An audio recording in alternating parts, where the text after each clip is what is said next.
como havia sido estabelecido no início da instrução, a defesa do ex-presidente Lula apenas gostaria de saber, para melhor se posicionar ao longo da audiência, se existe algum acordo de colaboração em curso e qual seria o status, eventualmente, das negociações. O Ministério Público pode esclarecer? Pois não.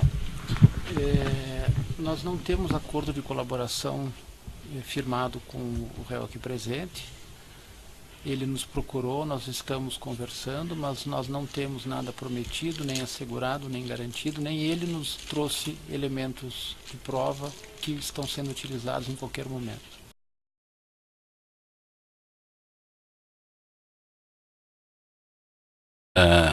E de fato, eu queria dizer a princípio que a denúncia procede, os fatos narrados nela são verdadeiros. Eu diria apenas que os fatos narrados nessa denúncia dizem respeito a um capítulo de um livro um pouco maior, certo, do relacionamento da empresa em questão, da Odebrecht, com o governo do ex-presidente Lula e da ex-presidente Dilma, que foi uma relação bastante intensa, bastante movida a vantagens dirigidas à empresa, a propinas pagas pela Odebrecht para agentes públicos, em forma de doação de campanha, em forma de benefícios pessoais, em formas de Caixa 1, Caixa 2, e esse foi um episódio desse conjunto de práticas que envolveu esta empresa em relação ao governo do ex-presidente Lula e da ex-presidente Dilma.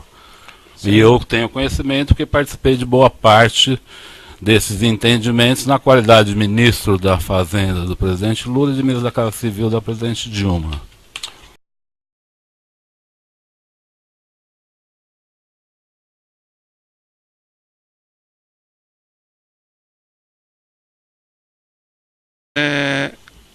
Qual era a vinculação dele em relação ao Instituto Lula? Quer dizer, por que é que a Odebrecht estaria envolvida na compra deste imóvel? Porque o Dr. Bonlá e o Dr. Roberto Teixeira sabiam que a Odebrecht era uma colaboradora. Colaboradora talvez seja uma palavra... Desculpa, às vezes eu sou 30 anos treinado para falar dessa forma, mas que a Odebrecht dava propinas frequentes ao presidente Lula e ao PT. Como se tratava de pagamento de uma propina, ela achou que a Odebrecht poderia pagar esse terreno.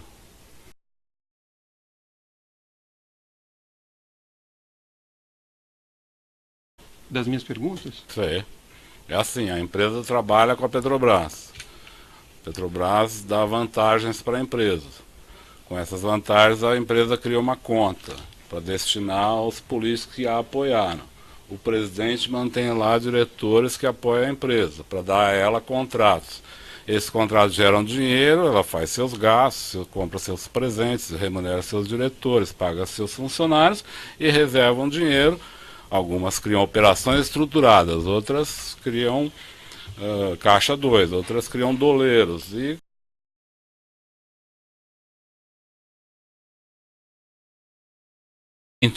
pacífica, às vezes ela tem momentos de dificuldade. Mas a Odebrecht, em particular, tinha uma relação fluida com o governo em todos os aspectos. Diria, partindo dos aspectos de realização de projetos, assim como participação em campanhas. Certo. As participações em campanhas se davam de todas as maneiras. A maior parte com Caixa 1. Mas o Caixa 1, muitas vezes, originário de atitudes e de contratos ilícitos. Então, o senhor pode exemplificar, assim, contatos ilícitos que eventualmente geraram créditos? Há diversos. Os da Petrobras, quase todos. Pode ser que eu não esteja falando exatamente a mesma palavra. Mas eu digo hoje, eu nunca cheguei para uma empresa e falei, o senhor pode pagar no exterior tal pessoa? Eu nunca falei isso. Porque não me cabia discutir como a empresa ia pagar. Mas eu várias vezes pedi para a empresa, o senhor pode fazer a doação de 50 milhões para a campanha do presidente tal, da presidente tal? Isso eu fiz várias vezes.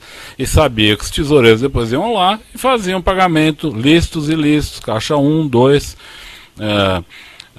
muitas vezes era Caixa 1 para simular pagamento legal, mas a origem do dinheiro era ilegal.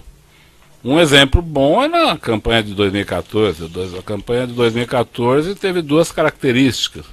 Foi a campanha que mais teve Caixa 1 e foi uma das campanhas que teve mais ilicitudes.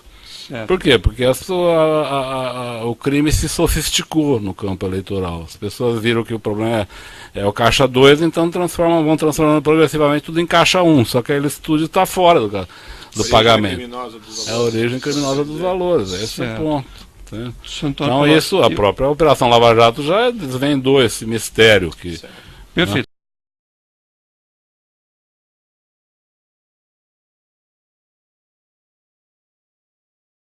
Menos nessa época, era o Nestor Cerveró, na época era menos, mas ele falou, eu soube que na área de serviço, na área de abastecimento, estava havendo muita corrupção. Eu falei, é verdade, estava havendo sim. Aí ele falou, e o que é isso? Eu falei, é aquilo que foi destinado para esses diretores, operar para o PT num caso, para o PP no outro. E ele falou, você acha que isso está adequado? Eu falei, não, acho que isso está muito exagerado. Eu falei, ele falou que estava pensando em tomar providência, ele não estava gostando porque a coisa estava repercutindo de forma muito negativa. Mas logo após veio o pré-sal. E o pré-sal pôs o governo numa atitude frenética em relação à Petrobras, e aí esses assuntos de listas de diretores ficaram para terceiro plano, entendeu? Foi uma coisa que progressivamente foi ocorrendo. Eu lembro, por exemplo, na diretoria internacional, num determinado momento, o PMDB parou de votar com o governo porque exigia a diretoria internacional da Petrobras, porque já tinha o Cerveró, mas o Cerveró era mais ligado ao Delcídio, não tanto ao PMDB, eles queriam nomear um diretor. Aí indicaram o senhor João Henriques, que o Dr. Gabriel não aceitou, disse que não tinha um currículo adequado, e depois eles indicaram o Jorge Zelada, que o Gabriel aceitou. Mas e se tinha conhecimento que os diretores, apesar de não serem nomeados necessariamente para isso, tinham por função fazer essa arrecadação para os partidos também? Tinha. Em cima de contratos da Petrobras? Tinha, sim. O senhor tinha esse conhecimento, né? Eu tinha esse conhecimento. Tanto é, doutor, que eu lhe relatei, em 2007, o presidente Lula senta comigo e fala, eu tenho ouvido falar que a diretoria de serviço, a diretoria internacional, a diretoria de abastecimento está tendo muita corrupção. Isso é verdade? Eu falei para ele, é verdade. Eu sabia. E ele sabia também? Sabia também. E esses valores, inclusive... Ele estava preocupado com isso, mas quando veio o pré-sal e aí vieram investimentos de todo tipo, ele perdeu as preocupações e mais. Ele até chegou a encomendar que os diretores, a partir daí, fizessem mais reservas partidárias.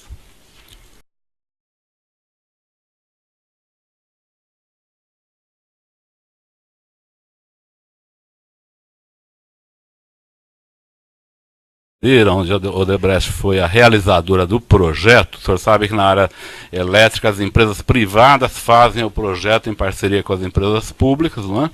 Elas desenvolvem o projeto e colocam em licitação, diferente de outras áreas onde é o governo que faz os projetos. Na área elétrica, as empresas fazem o projeto junto com empresas públicas e apresentam o projeto em licitação. Se elas ganham, a mesma empresa que fez, ela toca o projeto porque ela já investiu naquele estudo. Se ela perde, quem ganha a licitação paga para ela pelo estudo feito. Isso é normal, há décadas, isso é assim, não me parece fonte de problemas reais, os problemas são outros, na verdade, né? E a Odebrecht, por ter feito o estudo do Rio Madeira, que gerou a ideia e o projeto de 2 hidrelétricas ali, ela tinha uma vontade imensurável, uma vontade incontrolável de realizar as 2 usinas. E a ministra Dilma, na época, ministra da Casa Civil, foi uma barreira fundamental ao Odebrecht, que ela não queria que o Odebrecht fizesse as 2 empresas, as 2 usinas. Ela achava que era uma concentração de obras inadequada. E nos convenceu, a mim, ao presidente Lula, que não era adequado aquilo, mas ela liderou um embate muito forte com a Odebrecht nesse momento, que resultou na Odebrecht ter perdido a segunda licitação e ganho a primeira a um preço muito ruim. Do ponto de vista do mercado, parecia um preço muito ruim, muito baixo, né? Então, quando o presidente Dilma foi tomar posse, a empresa entrou num certo pânico. E foi nesse momento que o Dr. Emílio Odebrecht fez uma espécie de pacto de sangue com o presidente Lula. Ele procurou o presidente Lula nos últimos dias do seu mandato e levou um pacote de propinas para o presidente Lula, que envolvia esse terreno do Instituto, que já estava comprado, e o seu Emílio apresentou ao presidente Lula, o sítio para uso da família do presidente Lula, que ele já tinha feito, já estava fazendo a reforma em fase final, e ele disse ao presidente Lula que o sítio já estava pronto. E também disse ao presidente Lula que ele tinha à disposição dele para o próximo período, para ele fazer as atividades políticas dele, 300 milhões de reais. Eu fiquei bastante chocado com esse momento, porque eu achei que não era assim que era o relacionamento da empresa naquele... Mas o senhor estava presente? Não estava presente. Porque eu sei disso, porque no dia seguinte de manhã, o presidente Lula me chama no Palácio da Alvorada e me conta a reunião. Me conta a reunião. Ele também se mostrou um pouco surpreso, porque ele falou, olha, ele só fez isso porque ele tem muito receio da Dilma. Sim. Porque ele nunca tratou de recursos comigo, mas dessa vez ele tratou de um pacote de coisas e um recurso. E dito, jamais tratamos a relação do governo com a empresa a partir de provisões. O senhor, mais uma vez, quer dizer, como compatibilizar o que o senhor disse no depoimento anterior com a versão que o senhor dá hoje aqui nesta audiência? O senhor poderia especificar o que o senhor achou diferente? O senhor disse aqui no seu relato que o senhor foi chamado pelo presidente Lula e ele disse surpreso, estranhando algum tipo de referência a um crédito. O senhor foi tomar satisfação com o Marcelo Odebrecht. Foi o que eu expliquei para o doutor, para Sua Excelência, o juiz Sérgio Moro, agora, há poucos minutos. A relação com o Odebrecht não se dava dessa maneira, por isso ele ficou surpreso com a forma com que o Emílio abordou no final de 2010. Não foi para oferecer alguma coisa, doutor, foi para fazer um pacto, que eu chamei de pacto de sangue, porque envolvia um presente pessoal, que era um sítio, envolvia o prédio de um museu, pago pela empresa, que envolvia palestras pagas a 200 mil reais, fora impostos, combinadas com a Odebrecht para o próximo ano, várias palestras. E envolvia uma reserva de 300 milhões de reais. Certo. O presidente Lula me procurou. Eu ficaria surpreso também. Eu não estranhei a surpresa do presidente, mas ele não mandou eu brigar com a Odebrecht. Ele mandou eu recolher os valores.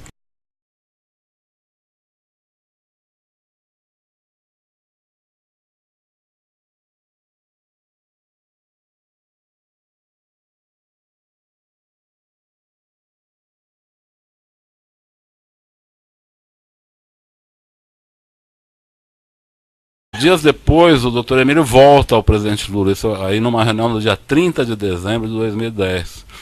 Nessa reunião, o presidente Lula leva a presidente Dilma, a presidente eleita, para que ele diga a ela das relações que ele tinha com a Odebrecht e que ele queria que ela preservasse o conjunto daquelas relações em todos os seus aspectos, lícitos e ilícitos. Não, o senhor estava nessa reunião? Não estava nessa reunião. O presidente Lula, no dia seguinte, me chama de novo. Eu não era do governo nessa época, eu era deputado. Mas eu estava muito integrado na campanha da presidente Dilma, que acabava de ter sido eleita. Então o presidente Lula me chama de novo e fala, olha, o Emílio veio, tivemos uma ótima reunião e ele confirmou os 300 milhões e falou que pode ser mais se for necessário. E qual que era o ganho deles em oferecer 300 milhões? O ganho, não havia um ganho específico, doutor, mas o Odebrecht atuava nas hidrelétricas, o Odebrecht atuava na Petrobras, o Odebrecht atuava no Ministério da Defesa, o Odebrecht era responsável pelo projeto de submarinos. Seria um favorecimento quando surgirem oportunidades? Não era uma pauta. O doutor Emílio, nessa oportunidade, não apresentou uma pauta de desejos da empresa específica. Ele apresentou a vontade de que, com o governo da presidente Dilma, a relação da Odebrecht com o governo continuasse fluida, da mesma maneira com que havia sido a relação com o governo Lula. Essa era a questão fundamental. Por exemplo, vou lhe dar um exemplo. Quando o presidente Lula tomou posse, a Petrobras fez uma ação muito forte pela estatização da petroquímica, onde a Odebrecht tem uma empresa chamada Braskem, que é a principal do setor. A eleição do presidente Lula reacendia a ideia da estatização. Então a Odebrecht pediu a mim para que, junto ao presidente Lula e à Petrobras, para que fizesse uma barreira de contenção a esse movimento, porque isso poderia significar a reestatização dos serviços de petroquímica. Eu trabalhei durante 2 anos nesse projeto, com um relativo sucesso, um grande sucesso. No caso do governo da presidente Dilma, tinha uma série de questões, como submarinos, a Petrobras, as sondas da Petrobras. As sondas da Petrobras eram um momento que estavam sendo discutidas nesse período em que foi comprado esse terreno. O assunto que tinha no momento eram as sondas da Petrobras. E era uma discussão muito grande sobre o valor de contratação dessas sondas, sobre nacionalização das sondas, sobre diferentes níveis de nacionalização, sobre onde estariam esses estaleiros. Isso tudo era uma discussão que, se o governo agisse contra a empresa, os danos seriam extraordinários. Se o governo agisse a favor da empresa, os benefícios também seriam extraordinários. E o governo agiu a favor? O governo seguinte, Sim. o governo da presidente Dilma, você está perguntando? Isso, das sondas. Em diversas ocasiões, embora não faça parte aqui do processo. Se eu quiser, eu lhe dou alguns exemplos, o senhor que manda. Exemplificadamente um exemplo, por exemplo. Um exemplo, por exemplo, foi na área de aviação. Por exemplo, na área de aviação, a Odebrecht desejava muito, nas concessões de aeroportos, a Odebrecht desejava muito ter um aeroporto de porte sob seu comando, na medida em que o governo privatizou os aeroportos. O senhor conhece esse processo. E na primeira leva de privatizações, onde foi privatizado o aeroporto de Guarulhos, de Campinas, Viracopos e de Brasília, a Odebrecht foi perdedora no processo. Ela perdeu os 3. Não sei se ela disputou os 3, mas ela perdeu os 3. Talvez tenha disputado 2. Ela tinha muito desejo de ganhar a licitação do aeroporto de Campinas, e ela perdeu. E ao perder essa licitação, a Odebrecht entrou com recurso contra o consórcio vencedor dessa licitação, que era a empresa Triunfo e a empresa UTC, tentando na ANAC derrubar a decisão em favor dessa empresa Triunfo, e ela se sagrasse vencedora, porque ela tinha ficado como segundo preço do aeroporto de Viracopos. Marcelo Odebrecht e o senhor Alexandrino me procuraram diversas vezes nessa oportunidade para que eu intercedesse em apoio a eles, porque eu que havia nomeado o presidente da ANAC nesse momento. Eles queriam que eu intercedesse no sentido de mudar o resultado da licitação para que eles fossem os vencedores como segundo colocados. Como eu não fiz isso e falei que não faria, achava inadequado fazer essa mudança, eles pediram que a gente desse uma solução. Eu fui à presidente Dilma, ela disse para que eles deviam ficar calmos, que numa próxima licitação ela cuidaria desse assunto. Aí eles retiraram o recurso que eles tinham na ANAC e foram beneficiados na licitação do aeroporto de Guarulhos, no Galeão, no Rio de Janeiro. Como foram beneficiados? Houve uma cláusula nessa licitação que impedia o vencedor da licitação de Cumbica de participar do aeroporto do Galeão em condições livres. Janeiro. Como foram beneficiados? Houve uma cláusula nessa licitação que impedia o vencedor da licitação de Cumbica de participar do aeroporto do Galeão.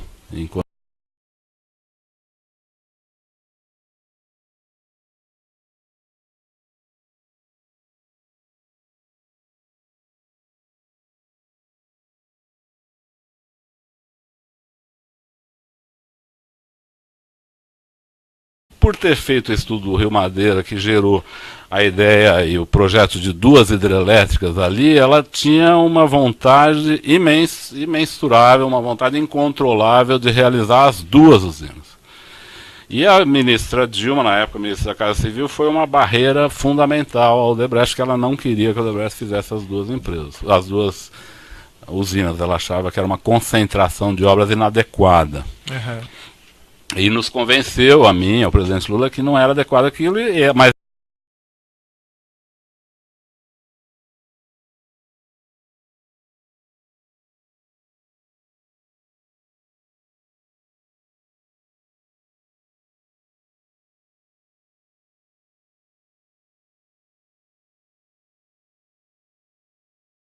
O senhor, não tem como o contestar. senhor sabe dizer se o Instituto Lula teve, em algum momento, as chaves desse imóvel, teve a posse desse imóvel ou teve a propriedade desse imóvel? Eu trabalhei muito para que não tivesse. A pergunta é, o senhor sabe se em alguma oportunidade o Instituto Eu Lula trabalhei muito para que teve não a tivesse. posse, a propriedade ou as chaves desse imóvel? Estou lhe respondendo. Eu trabalhei muito para que não tivesse, porque eu achei que essa operação foi uma operação muito mal feita. Era uma operação que transformava uma patologia numa fratura exposta. Eu achei, disse ao presidente Lula, que ele não precisava criar fraturas expostas. Para se comprar um bem, não precisa atravessar a rua e se atirar em cima do bem. Você tem maneiras adequadas de fazer, até porque no caso da Odebrecht já tinha um ilícito que gerou recurso. Não precisava mais um ilícito. Já tinha um, mais grave. Então ali se tratava de fazer o instituto e a Odebrecht fazer a doação. Seria uma forma mais amenizada, ou pelo menos mais camuflada, pensava eu. O senhor já falou, né? Mais perguntas? Então a empresa não paga propinas com base na obra X, determina a propina ao deputado X. E as obras entram no caixa das empresas e pagam benefícios. Às vezes legais, às vezes legais. Aí, a partir disso, tem, pelo menos na minha relação com a Odebrecht e na nossa relação com a Odebrecht, eu identifico todo tipo de situação.